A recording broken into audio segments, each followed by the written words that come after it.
ಇಷ್ಟಿದ್ದಾದ್ರೂ ಸಹಿತ ಇವತ್ತಿನ ಕತೆ ಹಿಂಗಿದ್ರೆ 20 ವರ್ಷದಿಂದ ಬಸಾಪುರ ಕೆರೆಯನ್ನು ಕೊಡುವಾಗ ಇದಕ್ಕಿಂತಲೂ ಹೆಚ್ಚಿಗೆ ಲೈಫ್ ಸ್ಟಾಕ್ ಅಂದ್ರೆ ಜಾನುವಾರುಗಳ ದಾಖಲೀಕರಣ ಆಗಿತ್ತಿದೆ.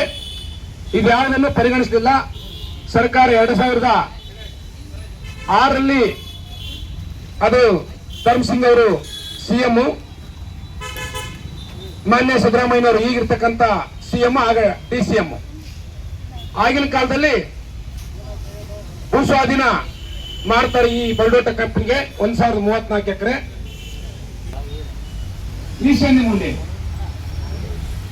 ಮ್ಯಾಪ್ನಲ್ಲಿ, ರಿಪೋರ್ಟ್ನಲ್ಲಿ ಅಕ್ಷರ ಬರೆಯುವಾಗ ಮಧ್ಯದಲ್ಲಿ, ಮ್ಯಾಪ್ನಲ್ಲಿ ಈಶಾನ್ಯ ಮೂಲೆಯಲ್ಲಿ. ಆ ಕೆರೆ ಈಶಾನ್ಯ ಮೂಲೆಯಲ್ಲಿ ರೈತರ ಭೂಮಿ ಹೊಂದಿಕೊಂಡು ಅದು ಮುಕ್ತವಾಗಿದ್ದರೂ ಸಹಿತ ಕೆರೆಡಿಗೆ ಏನ್ ನಡುತ್ತಂತಂದ್ರೆ ಇದು ಭೂ ಸ್ವಾಧೀನ ಮಧ್ಯದಲ್ಲಿ ಬರ್ತದೆ.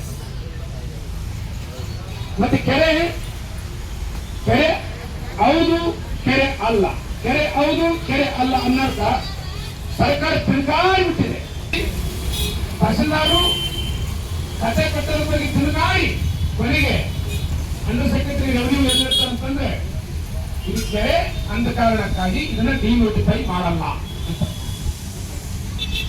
ಆದಾಗ್ಯೂ ನಾವು ಕೈಗಾರಿಕೆ ವಾಣಿಜ್ಯ ಉದ್ದೇಶಕ್ಕೆ ಬಲ್ಡೋಟ ಕಂಪನಿಗೆ 44 ಎಕರೆ 35 ಗುಂಟೆ ಇದನ್ನ ಮಂಜೂರಿ ಮಾಡಿಬಿಡ್ತೀವಿ 33 ಲಕ್ಷಕ್ಕೆ ಅಂತ.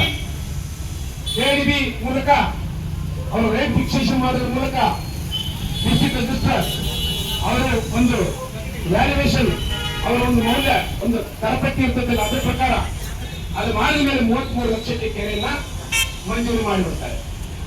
2007ರಲ್ಲಿ ಕಿಲೋಮೀಟರ್ ಕಾಲ್ನಡಿಗೆ ಜಾಥಾ ಮಾಡ್ತೀವಿ ಬಸಾಪುರ ಕೆರೆ ಸಲುವಾಗಿ. ಆ ಕೆರೆ ಕೊಡಬೇಡ್ರಿ ಮುಖ್ಯಮಂತ್ರಿಗಳೇ, ಕೊಪ್ಪಳ ಜಿಲ್ಲೆಗೆ ಬಂದಿದ್ದೀರಿ, ನಿಮ್ ಮುಂದೆ ಈಗ ಕೆರೆ ಇದೆ, ಅದನ್ನ ಮಂಜೂರಿ ಮಾಡಬೇಡ್ರಿ. ಇಂದಿನವರೆಲ್ಲ ಪ್ರಸ್ತಾವನೆ ಇಟ್ಬಿಟ್ಟಾರ. ಕೆಡಿಬಿ ಅವರು, ಡಿಸಿ ಅವರು, ನಿಮ್ಮ ಅಂಡರ್ ಸೆಕ್ರೆಟರಿ ರೆವಿನ್ಯೂ ಇವರೆಲ್ಲ ಇಟ್ಬಿಟ್ಟಾರ. ನಮಗೆ ಕೆರೆ ಕೊಟ್ರೆ ಇಷ್ಟೊಂದು ಜಾನುವಾರುಗಳಿದೆ, ಕೊಡಬೇಡ್ರಿ ಅಂತೇಳಿ 55 ಕಿಲೋಮೀಟರ್ ಕಾಲ್ನಡಿಗೆ ಜಾಥಾ ಜುಲೈ ತಿಂಗಳಲ್ಲಿ ಅಲ್ಲಿ ಹೋಗ್ತೀವಿ. ನೆಲಗಿಪುರದಲ್ಲಿ ಮನವಿ ತಗೊಳ್ತಾರೆ, ತಮ್ಮದೇ ಹಸ್ತಾಕ್ಷರ ಬರೀತಾರೆ, ಈ ಕೆರೆ ಕೊಡಲ್ಲ ಅಂತ. ಸರ್ಕಾರದ ಮೇಲೆ ಕುಂತಾಗ, ಸೀಟ್ ಮೇಲೆ ಕುಂತಾಗ ಮಂಜೂರಿ ಯಥಾಸ್ಥಿತಿಗೆ ಮಾಡಿ ಹರೇಟ್ನೂರು, ರಾಯಚೂರು ಜಿಲ್ಲೆ ಸಿನ್ನೂರು ತಾಲೂಕಿನ ಹರೇಟ್ನೂರು, ಅಲ್ಲಿ ಗ್ರಾಮ ವಾಸ್ತವ್ಯ ಫಿಕ್ಸ್ ಆಗ್ತತಿ. ಅವ್ರ ಆ ಗ್ರಾಮ ವಾಸ್ತವ್ಯ ಮಾಡಲ್ಲ, ಅವ್ರ ಸರ್ಕಾರ ಹೋಗ್ತೈತಿ. ಅವ್ರೇನು ಕೆರೆ ತಂಟೆ ಬರಲಿಲ್ಲ ಅಂದ್ರೆ ಆ ಮಂಜೂರಾತಿ ಏನಿತ್ತು ಅದನ್ನ ಮಾಡಿ ನಮಗೆ ಒಂದು ರೀತಿಯಿಂದ ನಮಗೇನು ಹಸ್ತಾಕ್ಷರ ಬರ್ದಿತ್ತು ಅದನ್ನ ಮತ್ತೆ ನೋಡ್ಲಿಲ್ಲ. ಎಲ್ಲಾ ಸರ್ಕಾರಗಳು ತಿರ್ಗ ಬಂದ್ರೆ ಮತ್ತೆ ಎಲ್ಲಾ ಸರ್ಕಾರಗಳು ಅದ್ರ ಭಾಗಿಯಾದವು. ಭೂ ಸ್ವಾಧೀನದಲ್ಲಿ ಬಹಳ ಲ್ಯಾಪ್ಸಸ್ ಅದಾವು. ಅದನ್ನ ನಾವು 169 ಎಕರೆ ರೈತರನ್ನ ಆ ಭೂ ಸ್ವಾಧೀನಕ್ಕೆ ವಿರುದ್ಧ ಇದ್ರಲ್ಲ, ನಾವು ಕೊಡಲ್ಲ ಅಂತೇಳಿ ಅವ್ರಿಗೆ ಸೋಲಾಯ್ತು. ಅಂದ್ರೆ 1034 ಎಕರೆ ಅವರಿಗೆ ಕೊಡುವಾಗಲೇ ನಾವೇನ್ ಮಾಡ್ಬಿಡ್ತೀವಿ, ಕೈಗಾರಿಕೆ ಉದ್ದೇಶ ಕೊಟ್ಟಿವಲ್ಲ, ಕೈಗಾರಿಕೆ ಉದ್ದೇಶ ಇದೆ ಅಂದ್ಮೇಲೆ ಭೂ ಸ್ವಾಧೀನ ಅವರಿಗೆ ಒಪ್ಪಿತಾದ್ಮೇಲೆ ಈ ಕೆರೆ ನಾವು ಕೊಡಲ್ಲ ಅಂತ ಹೇಳಕ್ ಬರಲ್ಲ ಅಂತಕ್ಕಂಥದ್ದು ಜಿಲ್ಲಾಡಳಿತದ ಪರೋಕ್ಷ ಒಂದು ನಮ್ಮ ಮೇಲಿನ ಒತ್ತಡ.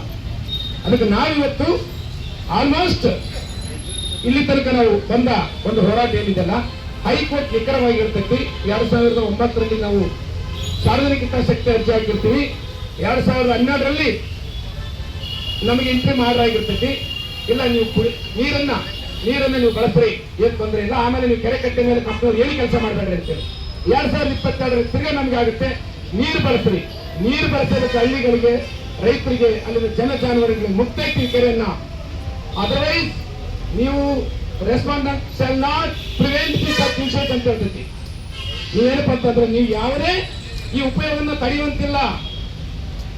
ಪ್ರತಿವಾದಿಗಳು ಸರ್ಕಾರ, ಕೆಡಿಬಿ ಮತ್ತೆ ಕಂಪನಿ ಇದನ್ನ ಕಟ್ಟುನಿಟ್ಟಾಗಿ ಹೇಳಿದ್ರು ಸಹಿತ ನಮಗೆ ಕೆರೆ ಬಿಡ್ತಾ ಇಲ್ಲ. 2022ರಿಂದ ಇಲ್ಲಿವರೆಗೆ ನಾವು ಫೈಟ್ ಮಾಡ್ತಾ ಇದ್ದೀವಿ. ಅವ್ರು ಇನ್ನೂ ತಮ್ಮ ಹತ್ತಿರ ಸಿಕ್ಕಿಕೊಂಡು 2024 ಕಂಪೌಂಡ್ ಇರಲಿಲ್ಲ, 2024ರಲ್ಲಿ ಕಂಪೌಂಡ್ ಅಲ್ಲಿ ತನಕ ಬಳಕೆ ಮಾಡ್ತಿದ್ವಿ ಕೆರೆ.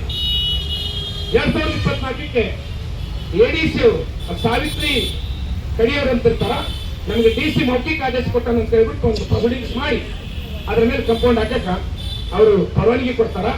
ಅವತ್ತು ಕಂಪೌಂಡ್ ಹಾಕಿದ್ದು ಇವತ್ತು ತನಕ ನಮಗೆ ಕೆರೆ ಇಲ್ಲ. ಕೆರೆ ನಮ್ಮ ಹಕ್ಕು ತಪ್ಪೋಗಿದೆ.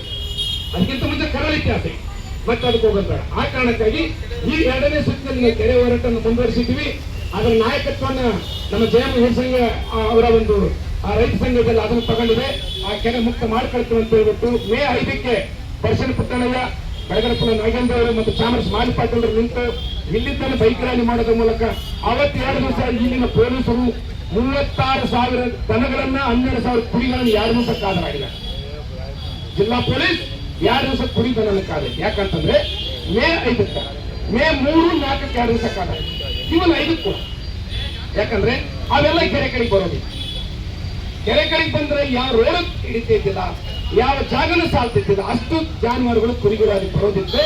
ಯಾಕಂದ್ರೆ ನಮ್ಮ ಕೆರೆ ನಮ್ಮ ಹಕ್ಕಿದೆ ಅಂತ ಹೇಳ್ಬಿಟ್ಟು ಅದನ್ನ ಅವರು ಎಲ್ಲರಿಗೂ ನೋಟಿಸ್ ಕೊಟ್ಟು, ಕುರಿಗಾರರಿಗೆ ಪ್ರತಿಯೊಬ್ಬರಿಗೂ ಹಗಲು ರಾತ್ರಿ ಓಡಾಡ್ಕೊಂಡು ನೋಟಿಸ್ ಕೊಟ್ಟು ಅವ್ರನ್ನ ಅಲ್ಲೇ ತರ್ದಾರ. ಕುರಿಗಾರನ್ನು ಬರಲಾರ್ದಂಗ, ದನಗಾಯಿಗಳನ್ನು ಬರಲಾರ್ದಂಗ, ರೈತರನ್ನು ಬರಲಾರ್ದಂಗ ಪಡೆದಾಗಲೂ ಸಹಿತ ಆ ಹೋರಾಟ ಎಷ್ಟು ವಿರೋಚಿತ ಅಂತಂದ್ರೆ ಹಿಂದೆ ನಾವು ತಂತಿ ಮೇಲೆ ಹೊಡೆದಾಗ ಕಣ್ಣುಗಟ್ಟಿ ಅವತ್ತಿನ ಮತ್ತೆ ನಮಗೆ ಗುರುತು ಮತ್ತೆ ಮನೆ ಮೇ 5 ಕಂಡು ಆವತ್ತಿನ ದಿನ ರೈತರು ಅದನ್ನು ಮೀರಿ ಕೂಡ ಬಂದ್ರು. ಐಡಿಯಲ್ ಮೀಟಿಂಗ್ ಆಯ್ತು. 300-400 ಜನ ಬೀದಿಗಳು ಮತ್ತೆ ಗೇಟಿಗೆ ಹೋದ್ರು. ಗೇಟಿಗೆ ಹೋದ ಸಣ್ಣ ಅಗ್ರಿಮೆಂಟ್, ಈ ಕೆರೆನ ನಾನು ಬಿಡಿಸ್ಕೊಡ್ತೀನಿ ಅಂತ DC ಹೇಳ್ಯಾರ. ಕೆರೆ ಸಂರಕ್ಷಣಾ ಪ್ರಾಧಿಕಾರ ಕಟಾರಿ ಅವ್ರ ಮುಂದೆ ಐತಿ, ನಾ ಬಿಡಿಸ್ಕೊಡ್ತೀನಿ ಅಂತ ಹೇಳ್ಯಾರ. ಅದು ಉಲ್ಲಂಘನೆ ಆಗಿತ್ತು, ಯಾರು ಉಲ್ಲಂಘನೆ ಆಗಿದ್ದನ್ನ ಅವ್ರು ಸಾಬೀತು ಮಾಡಿ ಬಿಡಿಸ್ಕೊಟ್ಟಿಲ್ಲ. ಇವತ್ತು 21ನೇ ದಿನದಲ್ಲಿ ಹೋರಾಟ ನಡೀತಾ ಇದೆ, ಅವರೇನು ಬಿಡಿಸ್ಕೊಟ್ಟಿಲ್ಲ. ಹಾಗಾಗಿ ಹೋರಾಟ ಅನಿವಾರ್ಯವಾಗಿ ಅಲ್ಲಿ ನಡೀತಾ ಇದೆ. ಕರ್ನಾಟಕ ರಾಜ್ಯ ರೈತ ಸಂಘದ ನೇತೃತ್ವದ ಒಂದು ಕಸಾಪ ಕೆರೆ ಮುಂದಿನ ಹೋರಾಟಕ್ಕೆ ನಾವೆಲ್ಲರೂ ಅದಕ್ಕೆ ಜೊತೆ ಆಗಬೇಕಾಗಿದೆ.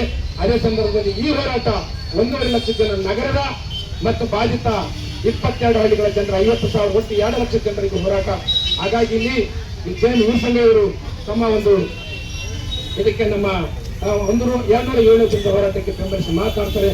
ಅವ್ರ ಮಾತನ್ನು ಕೇಳೋದ್ರ ಮೂಲಕ ಈ ಸಭೆಯನ್ನ ಮತ್ತೆ ನಾವು ಮತ್ತೊಬ್ಬರಿಗೆ ಮಾತಾಡೋದಕ್ಕೆ ಅವಕಾಶ ಮಾಡಿಕೊಡ್ತೀವಿ.